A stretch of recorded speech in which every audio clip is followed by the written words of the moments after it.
गोंधूबाबा अशोक खरात माहिती देताना एकनाथ शिंदेचं देखील नाव घेतलेलं आहे.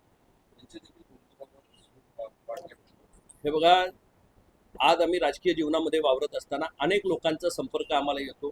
तुमच्या गावी आलं, तुम्ही कुणाकडे तर घेऊन गेला तर आम्ही त्या ठिकाणी जातो, देवाला जातो. काही साधू महंत जर असतील तर त्यांच्या भक्तिभावानं काही लोक म्हणतात की चला. आता सगळ्यात राजकीय लोकांना त्याची पार्श्वभूमी नंतर एखादा असं प्रकरण उघड आल्यानंतर त्याची उजवी डावी बाजू त्या ठिकाणी समोर येते. मी निश्चितपणे या ठिकाणी सांगेन की एकनाथ शिंदे साहेब कोणत्याही पद्धतीच्या अशा थोतांडाला बळी पडणारे नेते नाहीत. ते स्वयंभू नेते आहेत, कर्तृत्वानं आणि कर्मानं तयार झालेले नेते आहेत.